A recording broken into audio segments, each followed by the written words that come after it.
Today, the DA will be laying formal criminal charges against the Deputy President of the Republic, Mr. Paul Mashatile.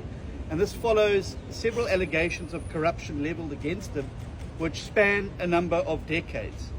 These include an intricate web of nepotism and family patronage, in which Mashatile is allegedly the ultimate beneficiary, with the most recent scandal being the purchase of a Constantia mansion by Mashatile's son-in-law, Nonkwelo, at a cost of 28.9 million by his company, which still allegedly owes the Gauteng Department of Human Settlements 7 million rand for the failed Alexandria housing project.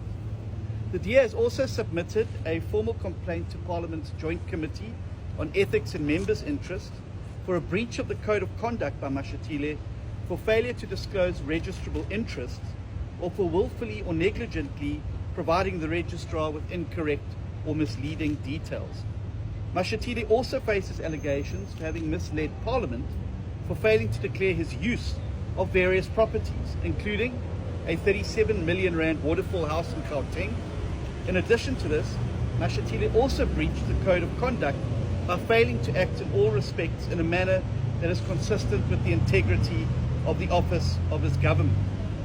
Given that the appointment of the Deputy President is entirely at the discretion of the President himself, the DA last week submitted a dossier of the allegations to the Presidency. We gave the President until SONA to make an announcement in regard about what he intended to do with these serious allegations.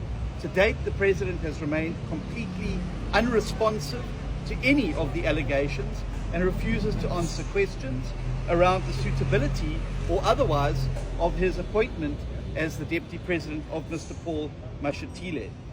It comes as no surprise to us that the President has once again failed to act against members of his own party who are facing these particular serious charges. It follows the fact that 97 members of his party, including members of the executive, who were named in the Zondo Commission report, remain in office without any consequences for their acts of omission and commission, whilst they were entrusted with acting in the best interests of the people of South Africa, but instead chose to line their own pockets or to benefit their own networks around this particular issue.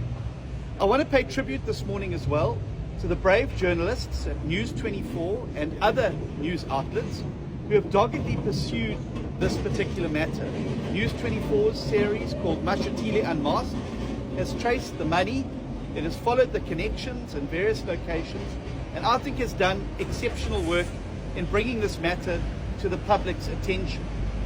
Just as the work of Woodward and Bernstein in the United States was instrumental in exposing the Watergate scandal, so too should the work of journalists in South Africa not be ignored. And that is why we are taking the next step today by laying criminal charges. In addition to this, we are seeking an appointment with the Hawks, who are already involved in an investigation into several other matters relating to the Deputy President, and we will seek to supplement their particular case with the matters that we've outlined in a charge sheet.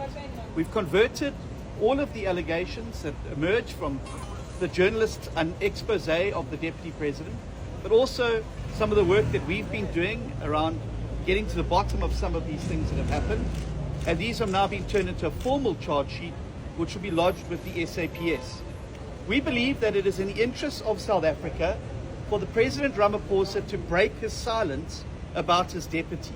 He cannot continue to act as if nothing is wrong and everything is all right. This is a huge scandal that is enveloping the presidency. You cannot stand before the nation at a State of the Nation address and talk about combating corruption and getting to the bottom of graft and eliminating state capture in the country, when the very person occupying the office across from you at the Union Buildings has himself got the serious cloud over his head, and that 97 of your own colleagues remain without any consequence for the exposure and the incredible work done at the Zondo Commission to get to the bottom of state capture. If we want to root out corruption and maladministration in South Africa, and we want a clean government, well then we need to be committed to it, not just talking about it, but doing it.